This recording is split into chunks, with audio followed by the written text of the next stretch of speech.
to connect a region of over 600 mil bridges between our lands.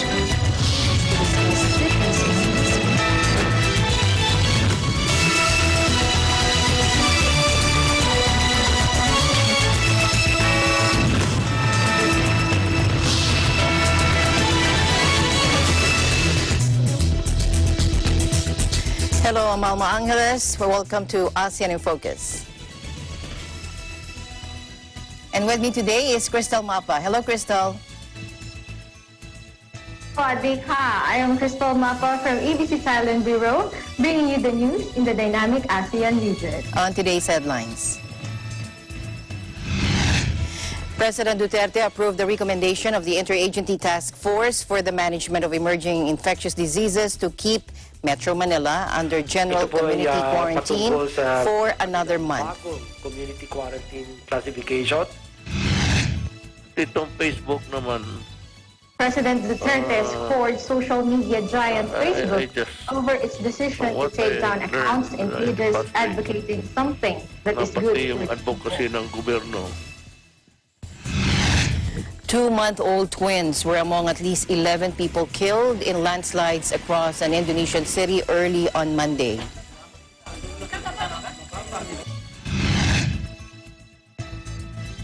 And more than 1 million people have died from coronavirus, according to a Johns Hopkins University tally.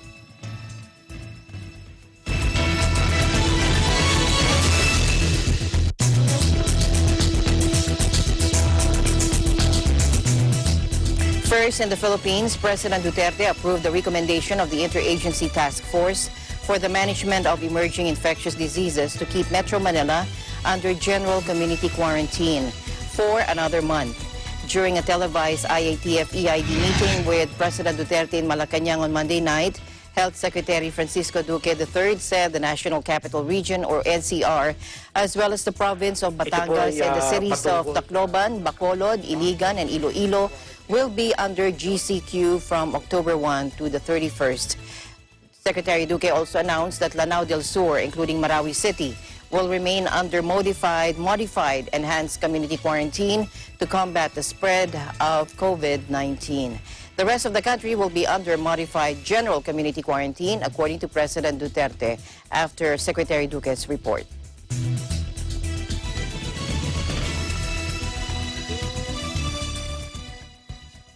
Two 10-month-old twins were among at least 11 people killed in landslides across an Indonesian city early on Monday. Several houses were buried in 4 separate locations around Tarakan on Borneo Island after hours of heavy rain and strong winds. 5 children were among the dead, while 4 other people were rescued alive.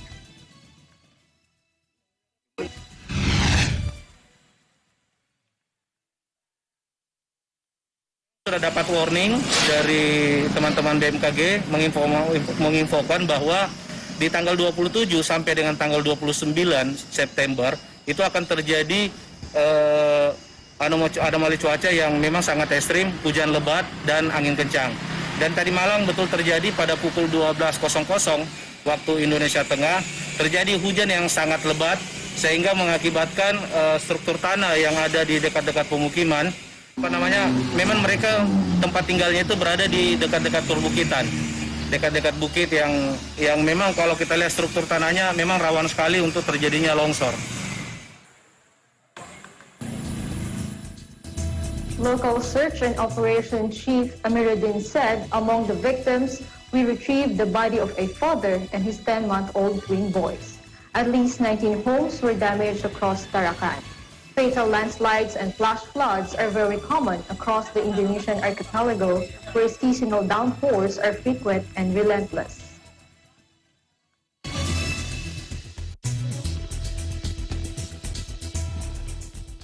And the government of Vietnam has announced 17 Sustainable Development Goals to build its society. Joining us live from Vietnam is Eliana Faith Sebastian. Eliana. Hello, Alma. Good afternoon. Good afternoon. Here's an update from VGP News.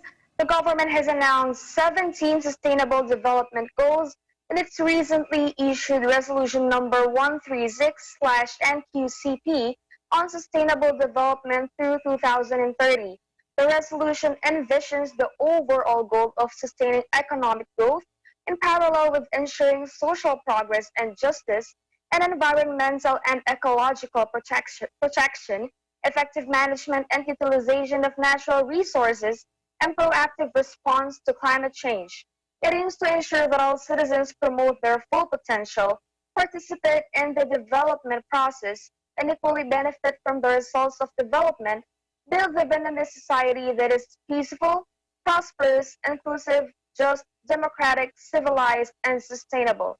Vietnam's 17 Sustainable Development Goals focus on addressing poverty, ensuring food security, enhancing welfare for all, promoting quality education, achieving gender equality, ensuring access to water and energy resources, economic growth by providing decent work to all, industrialization, narrowing social inequality, rational distribution of population and labor, sustainable production and consumption, environmental protection, and strengthening global partnerships. The resolution figures out tasks and solutions to realize the aforesaid goals, with a focus on perfecting the legal system and policies, mobilizing financial resources, and fostering international cooperation. Back to you, Alma. All right. Thank you very much for your updates there in Vietnam. Thank you, Eliana. See you back soon. Thank you, Alma. Reporting live from Da Nang, Vietnam. This is Eliana Faith Sebastian. We live in interesting times.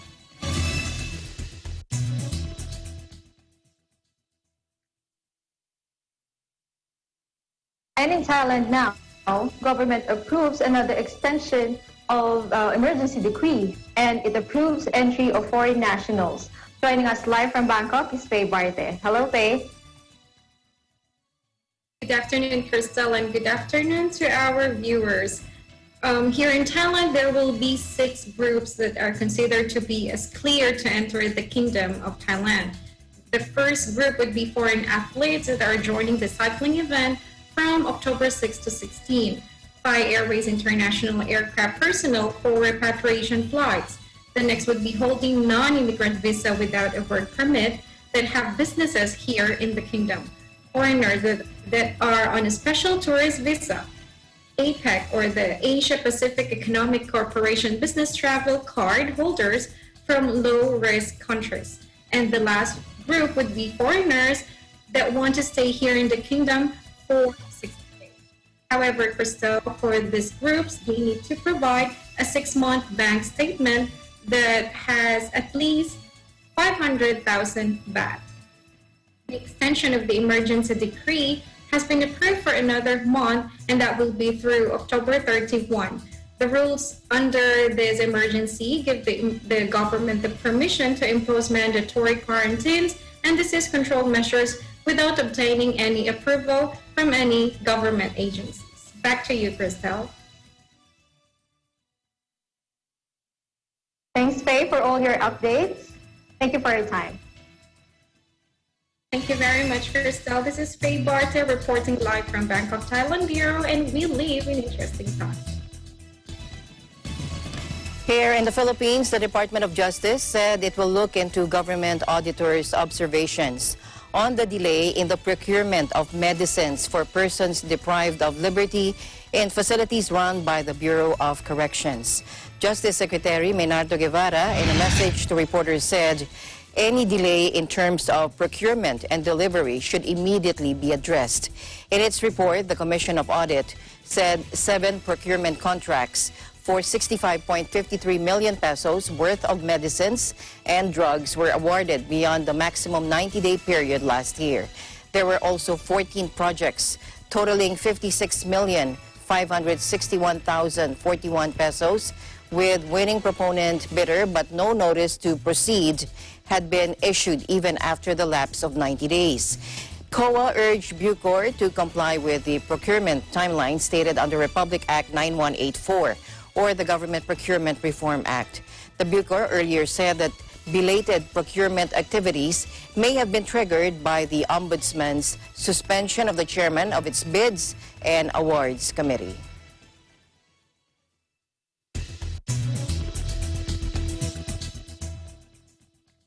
Myanmar's biggest city, Yangon, is back under strict lockdown and has rapidly built new quarantine centers as it scrambles to contain its first significant outbreak.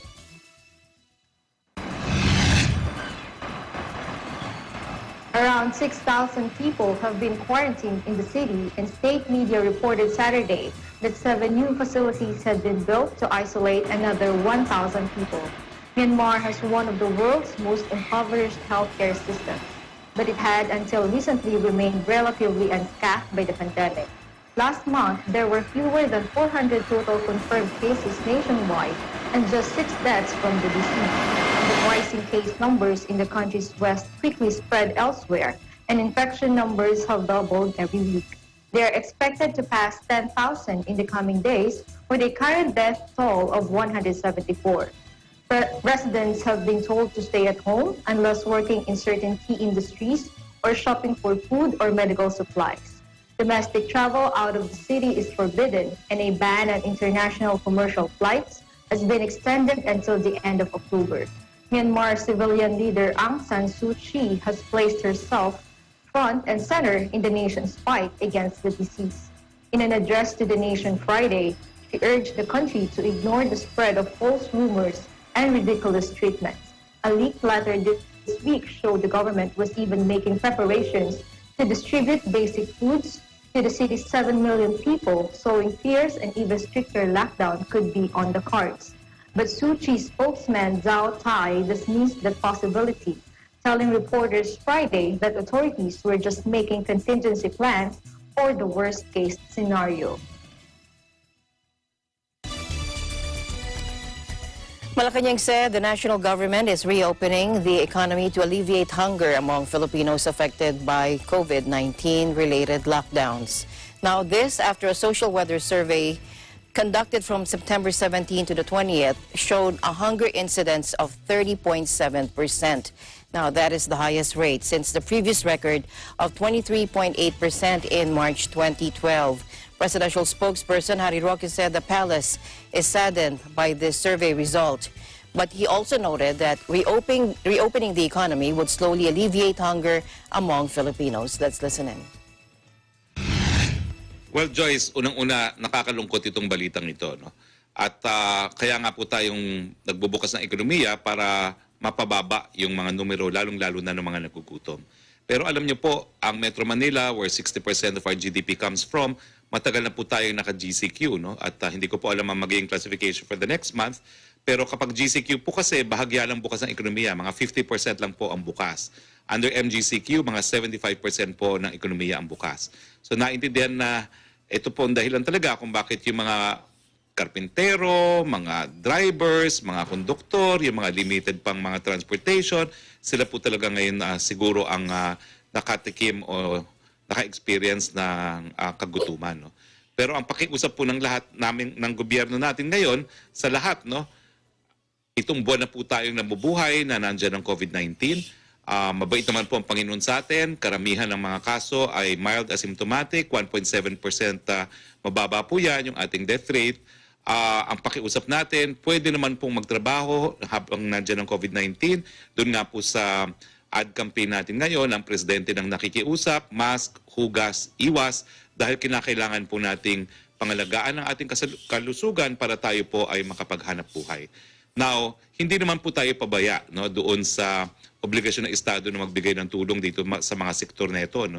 Unang-una, kaya nga po pinatataas natin yung sektor ng transportasyon dahil alam natin na talagang hindi tayo po pwedeng lumampas ng 50%, no, kung walang transportasyon. Kaya pilit nating pinalalabas ang mas marami pang transportasyon. No? Kaya nga lang with 1 meter distancing, talagang hanggang 30% lang po talaga ang ating transportasyon. No? Hanggang hindi mababago yung distancing requirement na yan. No?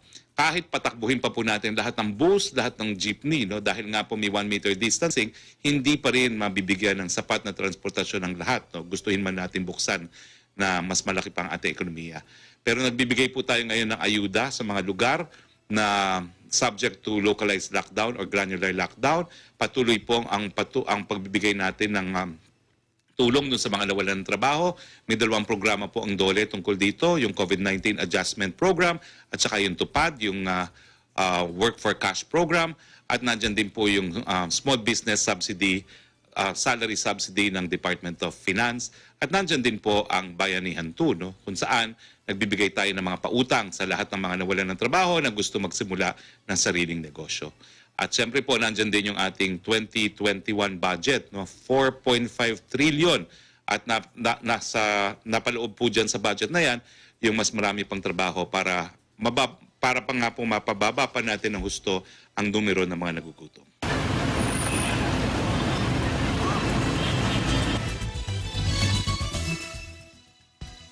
President Rodrigo Duterte said he had offered to resign from the presidency because he is already exhausted and had realized that he cannot stop corruption. He recalled how corruption has been there in government and how he had observed and prosecuted those committing corruption when he was still a prosecutor for the Tanod Bayan, which is the precursor of the Ombudsman. He said that corruption persists, including the controversial Pastillas scheme at the Bureau of Immigration. The term pastillas in the corruption scheme referred to the way bribe money is offered and accepted, where it is rolled up and covered in paper, similar to a pastillas candy. Ayaw ko kung sabihin ko ito sa inyo. I offered to resign as president. Pinatawag ko yung lahat ng sabi ko na kasi nagsasawa na ako. In my years of government, wala nang katapusan itong sa mayor. But mayor, being mayor is just a small organization. Talagang wala nang katapusan itong corruption. Mahirap talaga pigilin. Kasi mga pastillas hanggang ngayon, even with the investigation or the clamor for government to shake the tree, wala. Sige hanggang ngayon. It's being committed every day. No, can you stop it? You cannot. There is no way, I'm telling you, with my experience as a prosecutor for the Tanod Bayan noon.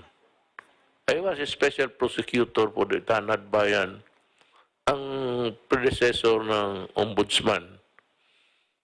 But at the same time, I was a city prosecutor for Davao City. I was having a dual role there. I was sent out of Davao City to prosecute cases outside of my jurisdiction in other cities. I toured Mindanao several times just prosecuting cases. Wala hanggang ngayon, wala akong nandyan pa rin. And it starts even dyan sa yung land registration. You are really notoriously, even in the provinces, of sometimes the employees run to the mill of the grid of bureaucracy, mag-invento ng mga peke na dokumento. Marami dyan. 7 Cambodian activists have been handed jail sentences for treason over comments posted online supporting an exiled opposition figure, their lawyer said, deepening the kingdom's crackdown on dissent. Sam Rainsy, who has lived in France since 2015 to avoid prison for convictions, he says are politically motivated and has promised to return to Cambodia. But an attempted homecoming in November was thwarted by strongman Prime Minister Hun Sen, who labeled it as a coup attempt, and he sent out arrest warrants to neighboring countries. Opposition activists accused of posting supportive messages last year about Rainsie's return were this week sentenced on charges of treason in eastern Tubong Kumum province, according to lawyer Sam So Kong.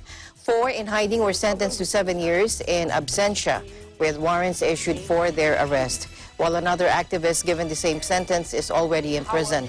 2 other opposition activists charged with treason were given 5-year suspended sentences and would not have to serve out their jail terms, according to the lawyer.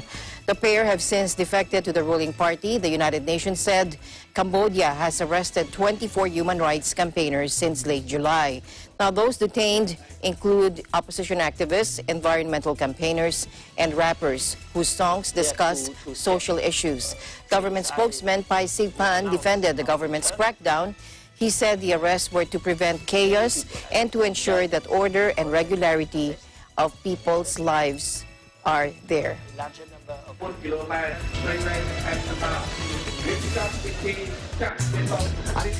ASEAN in Focus will be right back.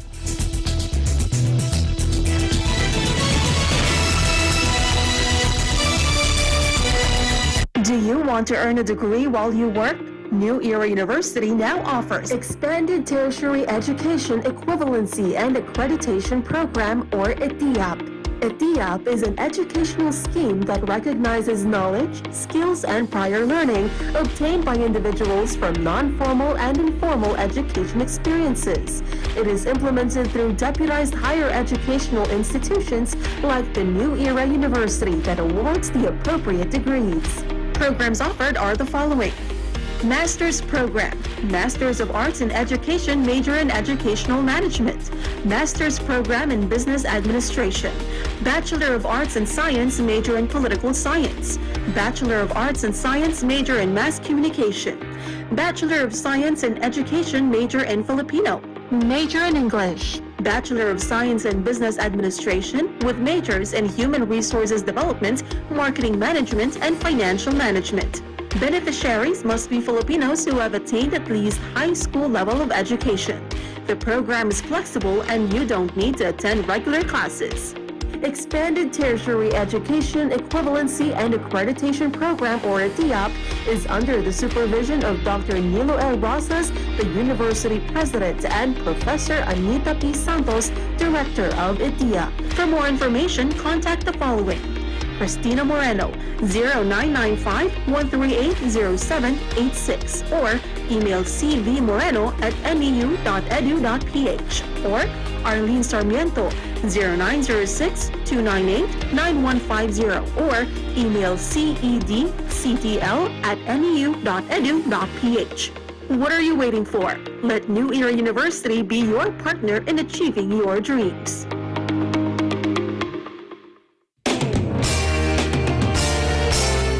The search for the best continues. Tagisan ng Galing Part 2 is now accepting audition entries. Kung ikaw ay 21 to 59 years old at may angking galing sa pagsayaw, mapasolo, duo o grupo man, magpadala na ng audition entry.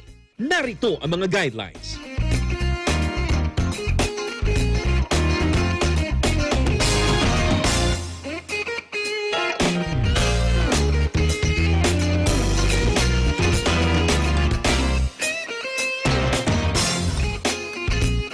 Para makapagpasa ng entry sa dancing category, contact Shing at 0995-880-8004. Ito na ang pagkakataon mo para maging tagisan ng galing grand winner at manalo ng 2 million pesos. Para sa karagdagang impormasyon, i-like ang Tagisan ng Galing Facebook page. Kaya sali na!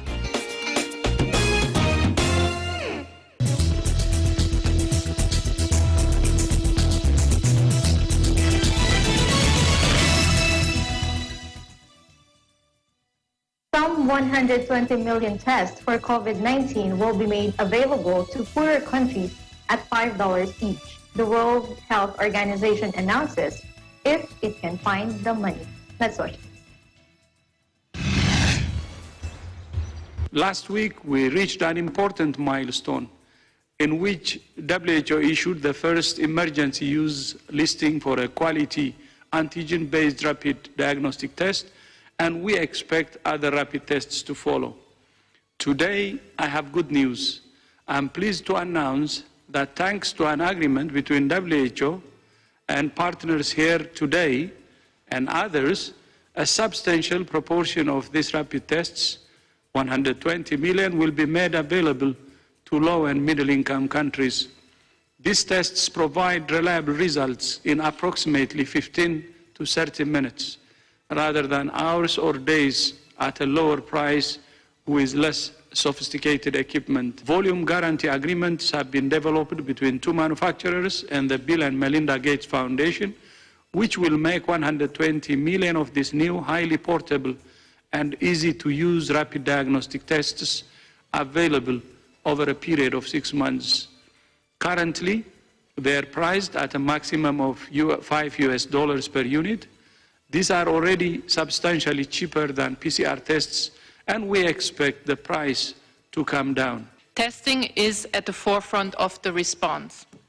It is our first line of defense, critical for countries to track, trace, and isolate, to stop the spread of the virus and to ensure that we are not flying blind. The pandemic has exposed weaknesses in testing in health systems of all countries across the world. In low and middle income countries, however, it's vital that testing levels are dramatically increased with great urgency. Being able to deploy quality antigen RDTs, rapid diagnostic tests, will be a significant step forward in enabling countries to contain and combat COVID-19. They're not a silver bullet, but hugely valuable as a complement to PCR tests, since although they're a bit less accurate, they're much faster, cheaper, and don't require a lab. Testing gap in low and middle income countries compared to high income countries is staggering. It's 10 times less in low and middle income countries. Of course, having a test that can be simply used, that's high performing and that's affordable, can be a game changer in accelerating the number of tests that can be performed and also closing this gap. We have these PCR tests that are available all over the world, and every country now has the ability to do PCR testing for COVID-19. Again, we cannot overemphasize enough how incredible this is in this rapid increase in the ability of countries to, one, get access to this test, and two, to have the facilities and the work staff to be able to do that. So many countries are doing the PCR test. The challenge with PCR testing in many countries right now is the turnaround time. There's a cost issue because the antigen-based tests are cheaper, certainly, and they're faster. But for the PCR test, it does take some time in some countries to get those results back. They can be done in hours, but oftentimes the results come back in days. And that poses a challenge to control efforts in the actions that are necessary.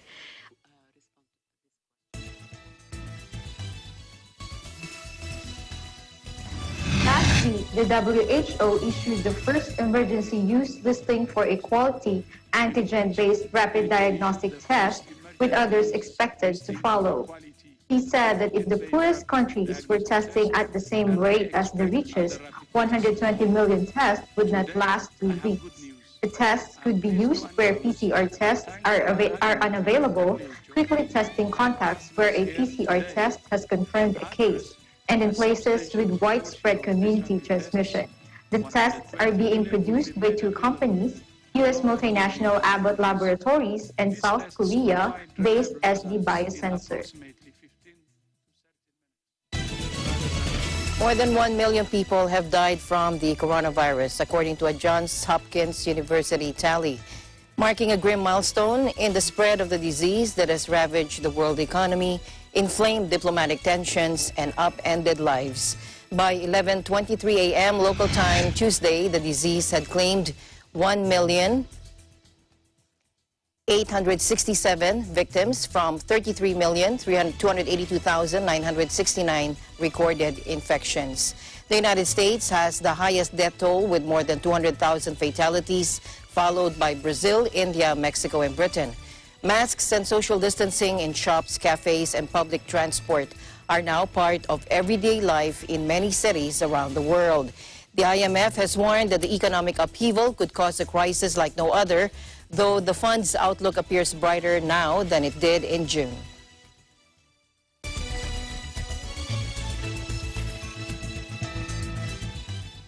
The U.S. Embassy in Manila announced that the United States, through the United States Agency for International Development and the Department of Finance, signed a new 5-year bilateral assistance agreement valued at more than 10.5 billion peso or $213 million to boost the country's economic development and growth.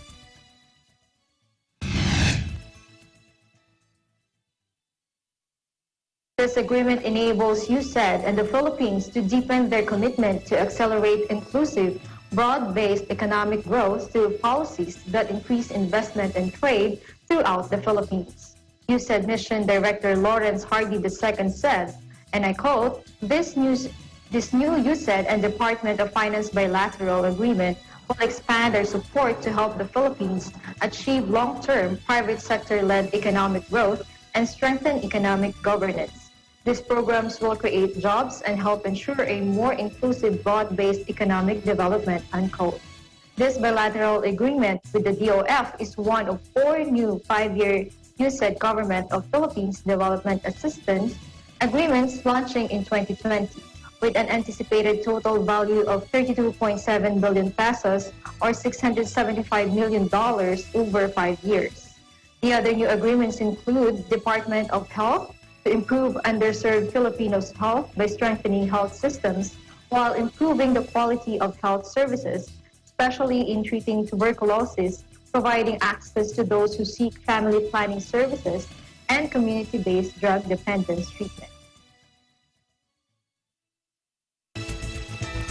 The Department of Trade and Industry, or DTI, wants to double the fund for its microfinancing program under the Small Business, or SB Corp, next year.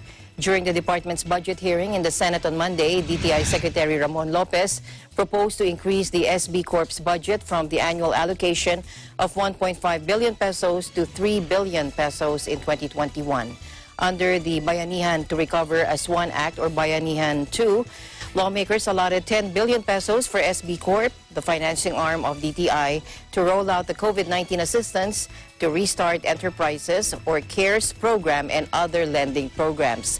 SB Corp used its 1 billion peso fund for the CARES program to help existing micro and small enterprises to continue their businesses and amid the pandemic.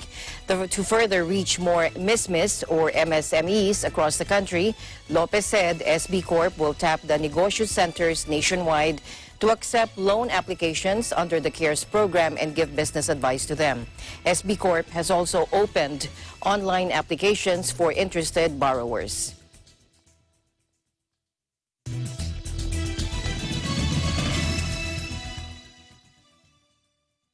Asian markets mostly rose Tuesday, but investors struggled to extend a global rally as they weighed a fresh year stimulus proposal from the Democrats while looking ahead to the first presidential debate later in the day.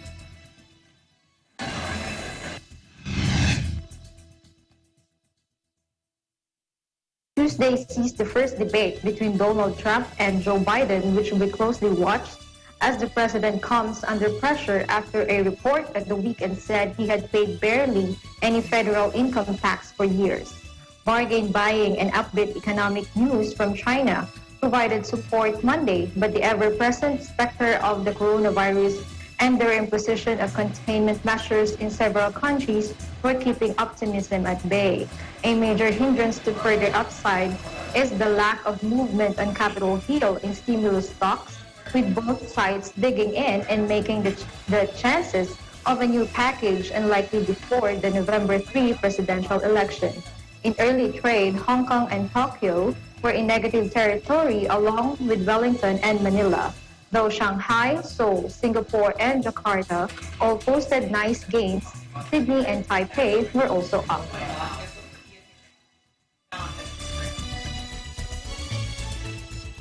President Duterte scored social media giant Facebook over its decision to take down accounts and pages advocating something that is good for the people.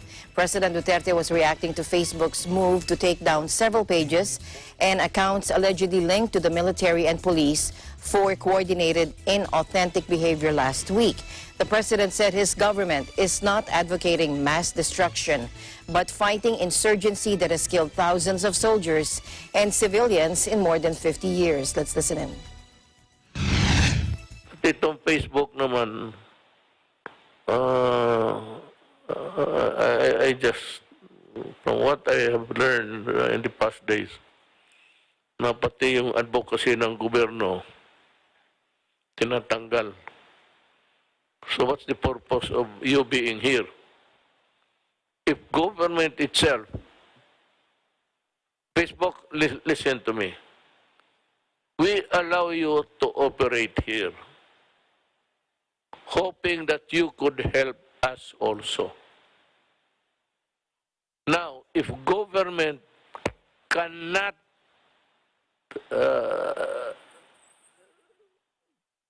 espouse or advocate something which is good for the good of the people, then what is your purpose here in my country?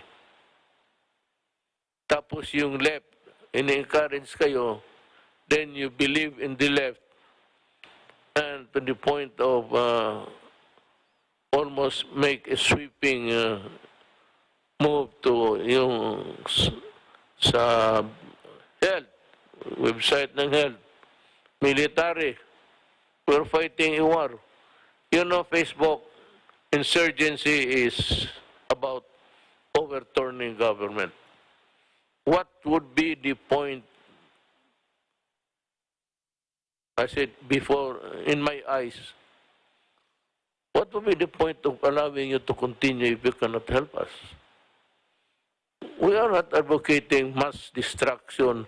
We are not advocating mass massacre. It's a fight of ideas. And apparently, from the drift of your statement or your position is that it cannot be used as a platform for it's so convoluted, I cannot understand it. But ito na lang, tell me kung bakit hindi ko magamit para sa kapakanan ng taong bayan. If government cannot use it for the good of the people, then we have to talk. We have to talk sense. If we are promoting the cause of the rebellion, which is already, which was already here before you came, and so many thousands of my soldiers and civilians dying, then if you cannot reconcile the idea of what your purpose is or was, then we have to talk. You cannot lay down a policy for my government. I allow you to operate here.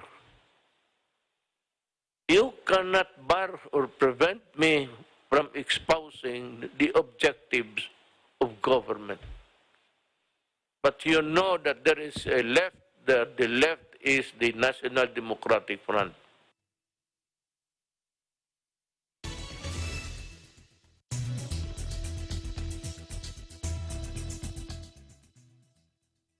Authorities said an American has been sued by an island resort in Thailand over a negative TripAdvisor review and could face up to 2 years in prison if found guilty.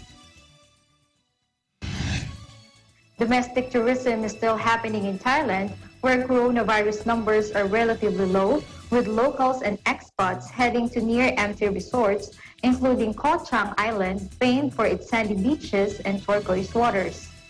But a recent visit to the Sea View Resort on the island landed Wesley Barnes in trouble after he wrote unflattering online reviews about his holiday.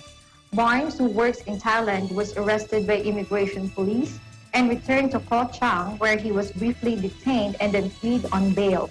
According to the TripAdvisor review Barnes posted in July, he encountered unfriendly staff who act like they don't want anyone here. The Sea View Resort said legal action was only taken because Barnes had penned multiple reviews on different sites over the past few weeks. At least one was posted in June on TripAdvisor accusing the hotel of modern-day slavery which the site removed after a week for violating its guidelines. Colonel Tanapon Temsara of Kochang Police said, and I quote, the Seaview Resort owner filed a complaint that the defendant had posted unfair reviews on his hotel on the TripAdvisor website, unquote. He said Barnes was accused of causing damage to the reputation of the hotel and of quarreling with staff over not paying a corkage fee for alcohol brought to the hotel. Barnes did not immediately respond to requests for comment. Thailand's notorious anti-defamation law have long drawn scrutiny from human rights and press freedom groups who say powerful players use it as a weapon to stifle free expression. The maximum sentence is 2 years in prison along with a 200,000 baht fine.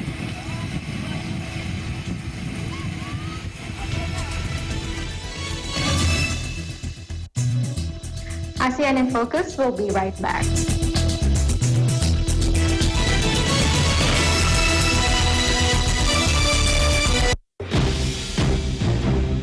Congratulations!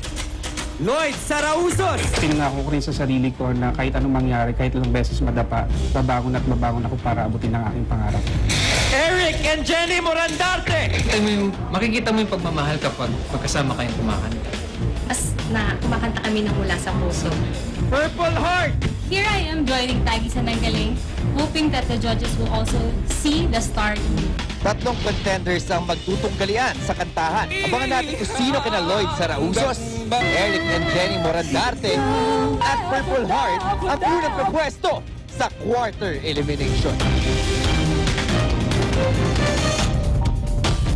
Tagisan ng Galing Part 2 is co-presented by Cooper, an expert in air conditioning and electromechanical, also engaged in structural, electrical, fire protection, plumbing, and sanitary services. Cooper, your ultimate MEPS and air conditioning solutions. Unlad Incorporated International, fight against global poverty.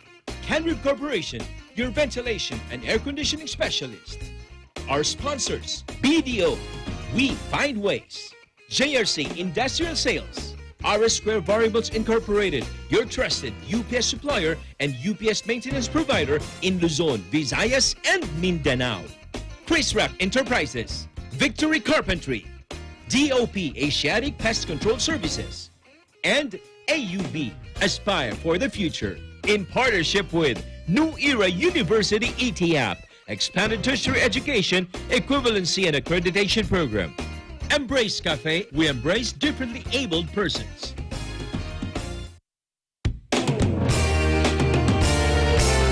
Kumusta po? Ito po si Wawi Di Guzman, ang inyong lingkod. At samahan niyo po akong sumayaw at kumindak para po sa pinakamalaking talent search on Philippine Television. Ito po ang part 2 ng Tagisan ng Galing. Dito lamang po sa Net 25. Kita-kit!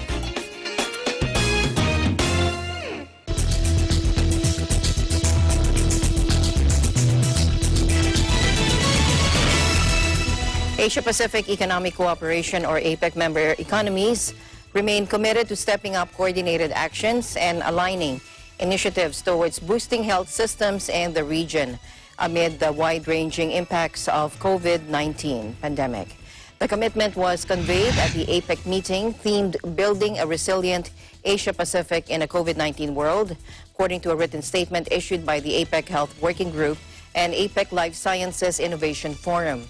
At the meeting, APEC health ministers, academics, industry leaders, and representatives from governmental and international organizations recognized the crucial role of investments in health systems and economic recovery packages to support the pandemic response and build resilient economies moving forward. Malaysia's Health Minister Adam Baba affirmed that the effect of this pandemic has highlighted long-standing weaknesses in existing health systems and vulnerabilities in the global health response as the world struggles to reduce the human and economic toll of this pandemic. Minister Baba highlighted the significance of boosting the resilience of health systems and supply chains to cope with the surge in demand during this pandemic. Members also discussed digital innovation and the vital role it plays to assist governments in pandemic management. Several economies have developed their own digital health solutions, including mobile applications, to facilitate contact tracing and exposure notifications, encourage the use of telemedicine and clinical management, as well as manage quarantine and self-isolation. Hosted by Malaysia, the host of APEC 2020, the virtual meeting issued a joint statement reiterating members' commitment to continue regional cooperation to boost the effectiveness of pandemic response and planning.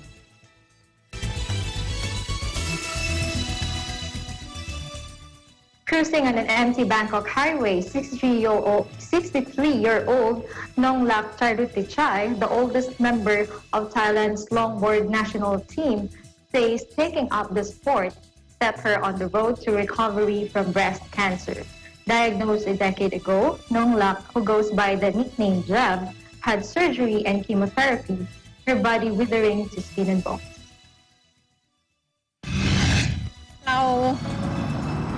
เราทิ้งทุกอย่างไว้อะทิ้งปัญหาทิ้งเรื่องราวขัดข้องหมองใจเราลืมไปหมดเลยเราอยู่บนบอร์ดที่มันไหลไปเรื่อยๆตามทางของมันน่ะ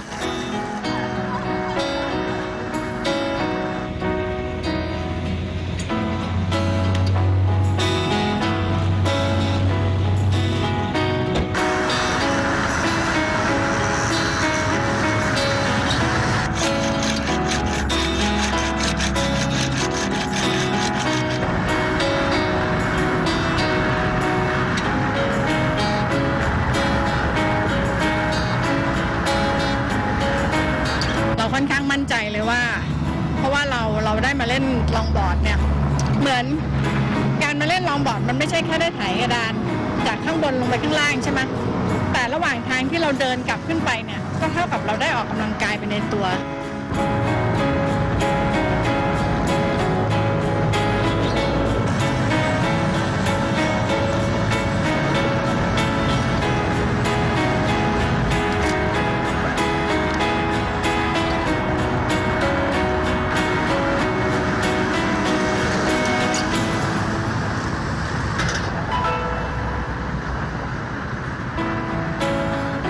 แก่แล้วเนาะแต่ถามว่าห่วงจนไม่ทำอะไรจนไปกลัวโลกมันก็ไม่ใช่ครับเพราะว่าชีวิตแม่งต้อง live the life อะ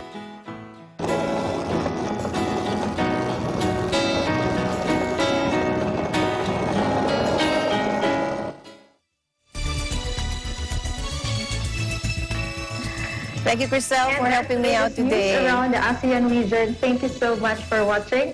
I am Crystal Mapa from ABC Talent Bureau. We live in interesting times. And I'm Alma Angeles from your EBC studio here in Manila. Thank you for joining us.